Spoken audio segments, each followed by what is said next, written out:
হসপিটালে যেভাবে আম্মুর কেয়ার করা হয়তো ওইভাবে আমরা প্রপারভাবে কেয়ার করে থাকি বাসার মধ্যে। তাহলে আপনাদের সাথে আজকে সেটাই শেয়ার করব। তাহলে চলেন শুরু থেকে শুরু করি আজকের ভিডিও। আসসালামু আলাইকুম, আবারও চলে আসলাম নতুন একটা ভিডিও নিয়ে। আম্মুর হলো মুখটা ওয়াশ করাবো, সেই জন্য হলো গজ নিয়েছি। এগুলি সুন্দর করে কেটে কেটে টুকরা করেছে আমার ছোট বোন। এই যে দেখেন এই প্যাকেট থেকে, এটা হলো ফার্মেসিতে পাওয়া যায়, এটা কিনে নিয়ে এসেছি। হসপিটালে যেভাবে করতো সেভাবে করা হচ্ছে সবকিছু একবার প্রপারভাবে।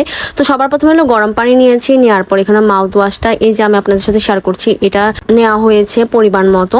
তো এটার সাথে সবগুলো নিচ্ছে। তার মধ্যে হলো এটা আঠারি দিয়ে সুন্দর করে এটা পেঁচিয়ে গজটাকে পেঁচিয়ে নিবে এখন সুন্দর করে। এখন কেউ জ্ঞান দিতে আসবেন না এভাবে করেন না কেন, ওইভাবে করেন না কেন। আমার ছোট বোন একেবারে 1 মাস ধরে হসপিটালে কিভাবে করে না করে সব কিছু ট্রেনিং নিয়ে আসছে। ও বলতে গেলে ছোটোখাটো মাসাল্লা দিলে একটা ছোটোখাটো নার্স। তো আম্মু দেখেন এই মুখটা আমরা এভাবে ওয়াশ করে থাকি। মুখ না ওয়াশ করলে কিন্তু এতে কিন্তু সমস্যা হয়। জিহ্বা দাঁত যা যা আছে সবকিছু সুন্দর করে ক্লিন করতেছে। এখন আম্মু নড়াচড়া করতেছে। অনেকে ভাববেন আম্মুর জ্ঞান আছে, আম্মুর কোনো জ্ঞান নাই, আম্মু অজ্ঞান অবস্থায় আছে। কিন্তু আম্মুকে যখন আমরা এটা ভিতরে দিচ্ছি তখন হলো আম্মুর চোখ খুলে তাকায়, কারণ আম্মুর ঘুম ভাঙে, সেই জন্য আম্মু চোখ খুলে তাকায়। এই যে দেখেন ময়লা হয়ে আছে, আবার নতুন করে আরেকটা নিচ্ছে। এরকম 4বার ও ভালো করে ওয়াশ করে নিবে। এখন আমাকে হলো অনেকে কমেন্ট করতেছেন কিভাবে কেয়ার করি, সেজন্য আমি সম্পূর্ণ ভিডিওটা দিচ্ছি আপনাদের জন্য, আপনাদের সুবিধার্থে। আর যারা আমার এই ভিডিও পেজে থেকে দেখতেছেন তাহলে সবাই আমার পেজটা ফলো করে দিবেন। আর যারা টিকটক আইডি থেকে দেখতেছেন অবশ্যই টিকটকে আমার ফলো দিয়ে রাখবেন, তাহলে আম্মুর ইন ডিটেলস ভিডিও আপনারা পেয়ে যাবেন।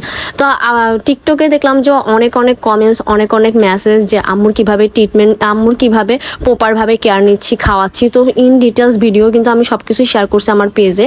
তো এই দেখেন আরেকটা এরপরে হলো এভাবে সব কিছু করতেছে, যেভাবে করা দরকার সেভাবেই করতেছে। কেউ জ্ঞান দিতে আসবেন না প্লিজ, কারণ আমাদেরকে যেভাবে শিখাইছে আমরা যেভাবে শিখছি সব কিছু সেভাবে করা হচ্ছে। হসপিটালে যেভাবে করেছে সেভাবে করা হচ্ছে, কারণ হসপিটালে আমরা একজন আয়া রেখেছিলাম পুরো 1 মাস জুড়ে। উনি হলো আইসিইউ এসডিওর আয়া, তো উনি তো ভালো পারবে। আর নার্সরাও ছিল, তো হসপিটালে নার্স আয়া সবাই ছিল। তো আম্মুর ওইভাবে কেয়ার নেওয়া হতো। আম্মুর যেভাবে প্রপারভাবে কেয়ার হসপিটালেও নেওয়া হয়েছে ঠিক সেভাবে আমরা বাসায়ও নিচ্ছি।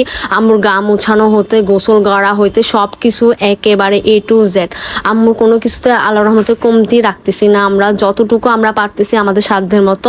দেখা যায় যে আমি তেমন একটা করি না, আমার ছোট বোনের কষ্ট হয়ে গেছে, ওই করে সব কিছু। ও হলো টিউশনেও বাদ করে দিছে, সব কিছু বাদ দিয়ে বলতে গেলে এখন বাসায় থেকে আম্মু সব কিছুই করতেছে।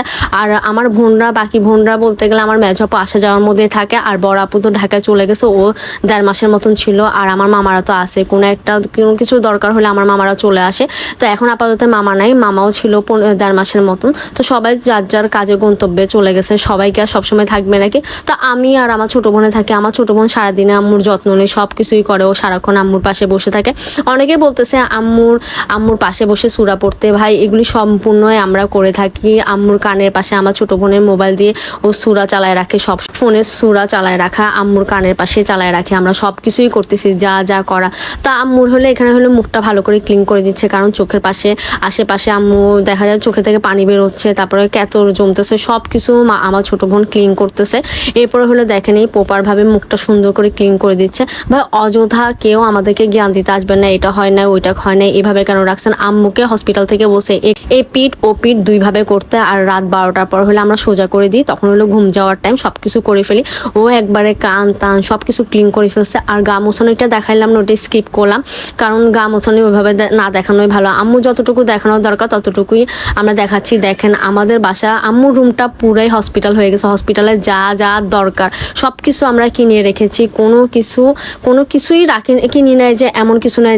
যা বলছে ডাক্তার সব কিছুই যা দরকার ছিল সব কিছু আমরা এনে রাখছি। হসপিটালে আম্মুর হার্টবিট চেক করতো, তো এখানে হলো আমরা স্যাচুরেশনটা নিছি, এটা নিয়ে হলো আম্মুর হার্টবিট সব কিছু এখন চেক করবো। দেখেন আল্লাহর রহমতে আম্মুর অক্সিজেন লেভেল, হার্টবিট সব কিছু ওকে আছে।